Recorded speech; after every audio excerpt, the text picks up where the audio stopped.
सुप्रभात बच्चों। आज हम पढ़ेंगे पर्यायवाची शब्द। हमने जैसे पढ़ा था शब्द विचार, उसमें हमने शब्द के भेद पढ़े थे, जिनमें एक भेद था पर्यायवाची शब्द। पर्यायवाची, पर्याय का क्या अर्थ है? समान। वाची यानी अर्थ देने वाला, समान अर्थ देने वाला शब्द पर्यायवाची शब्द।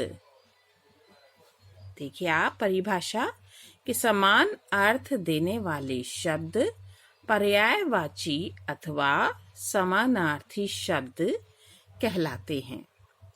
जैसे आपने बहुत से शब्द देखे हैं जिनका समान अर्थ होता है, एक ही अर्थ होता है, उन्हें हम पर्यायवाची शब्द कहते हैं। जैसे नभ का आकाश, गगन, आसमान आदि। देखिए, लेकिन एक बात ध्यान रखने वाली है कि पर्यायवाची शब्दों के अर्थों में तो समानता होती है, लेकिन उनमें सूक्ष्म यानी बहुत थोड़ा सा अंतर भी होता है। वो जो उनके अलग अलग रूप हैं शब्दों के, वो अलग अलग संदर्भ में प्रयोग किए जाते हैं। जैसे हम देखें कि एक संभ्रांत स्त्री जो होती है, संभ्रांत मतलब समझते हैं आप कि पढ़ी लिखी, समझदार, सभ्य स्त्री, जो एक सभ्य स्त्री होती है उसको हम महिला कहकर संबोधित करते हैं, और साधारण स्त्री को हम औरत कहते हैं। जैसे साधारण तौर पे अगर हम किसी स्त्री की बात करेंगे तो वो औरत होगी, और अगर हम किसी एक संभ्रांत यानी सभ्य, पढ़ी लिखी या अच्छे ओहदे की, अच्छे घर की जो महिला होगी, जिसकी उसे जो स्त्री होगी, उसे हम महिला कहते हैं।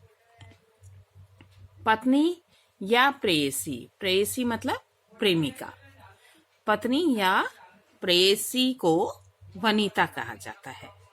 ठीक, लेकिन ये सभी अगर हम पर्यायवाची शब्द पढ़ें तो ये सभी स्त्री, महिला और वनिता, ये सभी पर्यायवाची शब्द हैं, यानी एक दूसरे के पर्याय हैं, यानी समानार्थी हैं। ये सभी स्त्री के या महिला के पर्यायवाची कहलाएंगे। पर्यायवाची शब्द लिखते समय हम महिला के पर्यायवाची में वनिता, स्त्री, औरत सब लिखेंगे। इसी तरह अगर औरत शब्द आ गया तो उसके पर्यायवाची में हम स्त्री, महिला, वनिता ये सब लिखेंगे। लेकिन जब हम इन शब्दों का वाक्यों में प्रयोग करते हैं तो उसमें हमें प्रसंग और संदर्भ को ध्यान रखते हुए इन शब्दों का प्रयोग करना चाहिए कि कौन सा शब्द किस जगह पर प्रयोग किया जाएगा। जैसे देखिए कि विवाह, हवन आदि में अभिषेक के लिए जल शब्द का प्रयोग करते हैं, पानी का नहीं। देखिए, जलाभिषेक कि शिव जी का जलाभिषेक करना है, हम ये नहीं कहते कि शिव जी का पानी से अभिषेक करना है। वहां पर पानी शब्द की जगह जल शब्द का प्रयोग होता है, जबकि जल का भी अर्थ पानी ही है, लेकिन अभिषेक के साथ जल शब्द का प्रयोग किया जाता है। तो इसलिए इस बात को ध्यान रखना है कि प्रत्येक शब्द का प्रयोग प्रसंग या संदर्भ के अनुसार ही करना चाहिए। अब हम यहाँ पर कुछ पर्यायवाची शब्द देखते हैं। जैसे अमृत, अमृत का सुधा, सोम, पीयूष, आग, अग्नि, अनल, पावक, अंधेरा, अंधकार, तम, तिमिर, अपमान, तिरस्कार, निरादर, उपेक्षा। देखिए आप, ये अब जैसे ये अपमान शब्द है कि तिरस्कार, निरादर, और उपेक्षा। यहाँ पर इन तीनों का अर्थ अपमान में आता है, लेकिन अलग अलग संदर्भों में इनका उपयोग किया जाता है। जैसे कोई व्यक्ति अपने बड़ों की बात न माने, उनकी बात नहीं मानता है और उनके आदेश की पालना नहीं करता है, तो वहां वो तिरस्कार कहलाया जाता है कि तिरस्कार कर रहा है, अपने बड़ों की बात का तिरस्कार कर रहा है, अपमान कर रहा है। कोई मेहमान आपके घर आता है और आप उसका यथा योग्य स्वागत नहीं करते हैं, तो वो निरादर कहा जाता है कि देखिए कैसे लोग हैं, मेहमान का निरादर कर रहे हैं।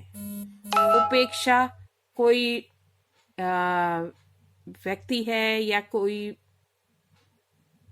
परिस्थिति ऐसी है कि आप या आपका मित्र कहीं महफिल में इकट्ठे हुए हैं, एक ही पार्टी में हैं, लेकिन आप उसके सामने होते हुए भी इस तरह का व्यवहार करें कि आप उस पर ध्यान ना दें और अपने दूसरे दोस्तों के साथ बातों में लगे रहें, तो वो उपेक्षा कहलाती है कि आपने उसका अपमान किया है अपने दोस्तों के सामने, कि उसको कोई महत्व नहीं दे रहे हैं, तो वो उपेक्षा कहलाती है। इस तरीके से प्रसंग और संदर्भ के अनुसार ही हमें शब्दों का प्रयोग करना चाहिए। अब अगला देखते हैं हम। अद्भुत, अनोखा, अनुपम, निराला, असुर, दैत्य, राक्षस, दानव, अतिथि, मेहमान, पाहुन, आगंतुक, आकाश, अंबर, गगन, व्योम, आनंद, हर्ष, उल्लास, खुशी, आंख, नयन, नेत्र, लोचन। ये हमने कुछ पर्यायवाची शब्द देखे हैं। इस तरीके से आपको जब शब्दों का प्रयोग करना है तो उनके प्रसंग और संदर्भ को अवश्य ध्यान में रखना है।